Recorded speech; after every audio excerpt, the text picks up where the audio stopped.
So I have the amazing task of now summarizing an entire day of conversations, which you have all heard. So, like, how can I tell you all that stuff back again, and instead of letting you attack beverages, right? So, I was thinking a bit about this, and perhaps the way to start this is um, we started with the federal people, and they gave us this nice, rosy picture of how they are putting a lot of money on the table. And one of the questions that was asked of them was, will this be sustained? And that question didn't really get a clean answer, right? However, the way I look at it is the following. Another theme that was recurrent through the day was water is a very slow business. People don't seem to do anything about it very fast. The federal government is not exactly known to be very fast at doing things.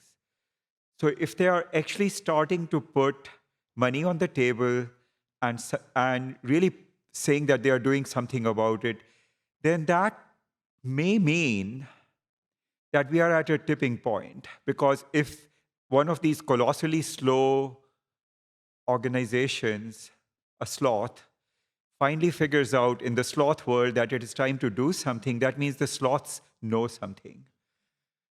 So I think I want to get into the prediction game. I've been working on the climate aspect of it for quite a few years, but here I would say that perhaps one message that was latent in all the stuff that you heard is that we are really at a point where something needs to be done. And the framing of this meeting was solutions. And so we heard about various things on that. But I think what that speaks to is that a lot of the enterprises that talk today are looking at opportunities. And earlier in the day, when I was thinking about the first half of the morning, I was thinking what I didn't really hear so much about is the actual consumer, the people who are using the water, whether it is the farmers, which is what Shelly just talked about, or whether it is the homeowners, or whether it is the businesses who consume the water. Because one thing I saw in India growing up was I lived in a city that was built to Western standards and had Western quality water supply. I never really had to think about it until I went to college, and it was India. So that was a shock for me. And then I came to the US and was like, oh, good, we are back to what I think the world should function as. However, the city I grew up in India, which was the symbol of modern India, now serves water for 2 hours a day, one in the morning, one in the evening. And one of the reasons for that is that their water supply, the water exists, but people are not willing to pay increased rates. So the utilities response is, hey, okay, then we give you 2 hours of water. So my question when I visited and learned that this was the answer from the utility was to talk to people and find out why are they not willing to pay more? Because this is a middle-class city across the board. It's not a poor people's city. And people's response was, their service is so poor, why would I pay for that? Everybody has installed reverse osmosis systems in their houses, in their kitchen. So look, guys, what I'm saying is, in this country, we may be staring at that, where every solution is an individual private solution if we don't watch it. So the quality of life that we aspire to when people show up and they're looking for as the standard, that may become a different standard across the board. Farmers will go to a solution that's presented to them rather than what the government has presented to them. This idea that, what Shelley did not say is people say, oh, these Californians, it's an accident that they even grow anything because they are in the desert.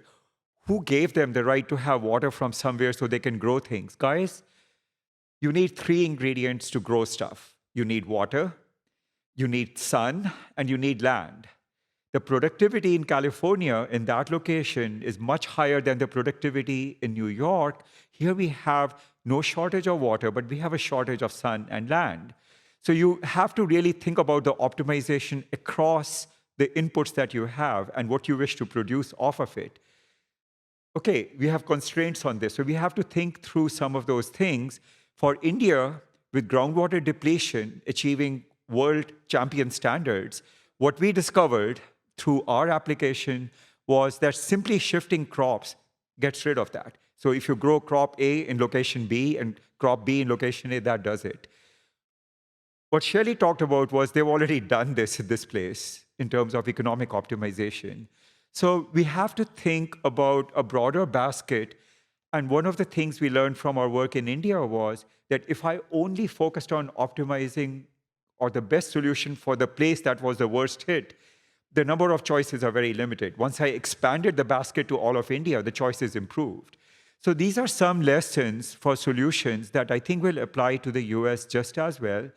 We have to start thinking about how we are balancing opportunity across groups and across geographies.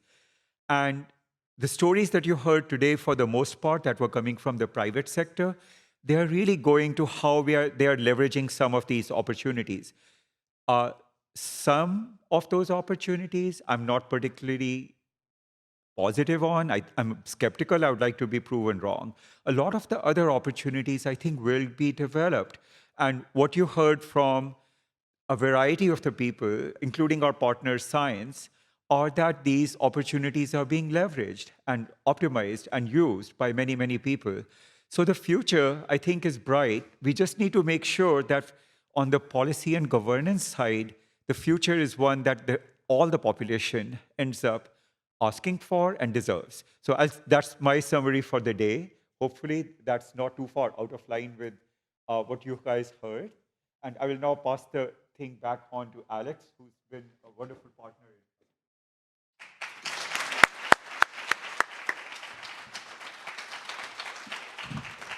So it's a little tough to follow the world's foremost expert in many things water, but I'm going to try here to summarize it in one way. But I first wanted to, at the end, I know it's been a long day, I want to thank our hosts, Columbia. I want to thank our sponsors, our co-sponsors here, Raymond James, Mazarine Capital, Womble, Rotoplus, Burnt Island Ventures, Richard's Rainwater. Hopefully everyone drank some of the great water, and CDP. I want to thank the 39 panelists that came from all over the United States to be part of this and help educate us. I want to certainly thank Professor Lall for his leadership, guidance, summaries. I mean, really inspirational in terms of helping us really take so much of this knowledge and keep pushing it forward. And I also obviously want to thank my entire science team who has worked tirelessly. We're not an event planning company. Far from that, but we have certainly come together, and especially Julianne over here, I want to just give her a big thank you. She definitely took the job of event planning in her spare time, working for a large asset management firm to put this together for us. So that's really the thank yous. But in terms of wrapping it up, I cannot speak as eloquently. I certainly don't have as much knowledge, so I'm going to go with visual. So to really sum it up, I think it's three things that I think everyone should take away with, and these are actually physical things that we're going to give everybody here. The first one is you need to ground yourself in knowledge first. So we brought Seth in the beginning. He's written many great books. Everyone's talked about how much you need to learn about water and really ground yourself to make the right decisions.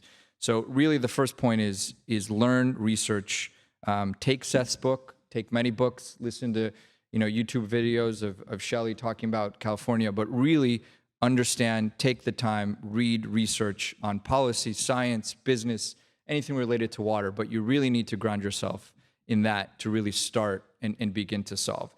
The second thing that you'll see here, and if you were paying attention in our Science AQ, you know that this is the New York City manhole. This is important because this signifies water is everywhere but nowhere.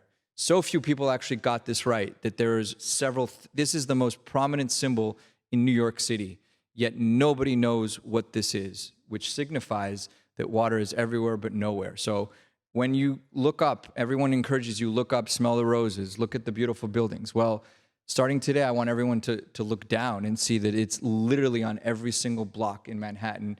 and understand how important everything that lies beneath that really is. And that's why don't forget about the manholes. And everyone hopefully will take one of these home or two of them home to really remind yourself of that. And I think the last one, which kind of really brings it together, is water is complex, extremely complex. But if you can break it down and you can actually solve it. And one example of that is this Rubik's Cube. So I grew up thinking this was impossible to solve. And that, you watch this Netflix videos and people solve it in 6 seconds. You're like, these people are geniuses. How the hell are they doing it? One day I came home and my 6-year-old came home and his friend saw that we had one of these hanging around and he goes and does it. This is a 6-year-old. And I was like, how did he actually do that? It didn't take him 6 seconds. It didn't take him 1 minute. It took him 5 minutes. But this little 6-year-old kid sat there, did the Rubik's Cube and put it in front of me. And I said, holy cow, this is actually fixable and solvable. And if you really, really think about it, this is just 7 different algorithms that somebody took the time to understand and put together. And really, the analogy in water is, if you take the time, you understand the 7 algorithms, you can actually solve something that so much of the world, A, finds super complex, B, you don't have to solve it in 6 seconds or 10 seconds or 20 seconds, you can solve it in 5 minutes. And that's really fundamentally, I think, the message that hopefully a lot of people will take away from here, is that it can be solved. You can, those 7 algorithms, hopefully we'll give you a few of them today. There's 7 different algorithms, there's 30 algorithms, but if you put your mind to it and you actually follow that, you can actually solve something that appears to be super complex, yet at the end of the day, a 6-year-old can do it. And I think the last sort of point that I want to make is that we're really just beginning, and that it's really knowledge, research, understanding what lies beneath and respecting that and seeing it every day, and then solving it together, solving it. There's, like I said, multiple algorithms, multiple constituents, government, policy, academia, technology, private, public, and so forth. The list goes on. But hopefully everyone here will join us as we continue to plow through this, continue in this dialogue for tomorrow, next year, the year after, because I think, as Professor and many laid out here, this is going to be going on for many, many, many times. But really, I want to end with, our time is now to fix it. The urgency is now. Let's do it. And hopefully everyone will join us for a cocktail and have come away with these three key items. So thank you again.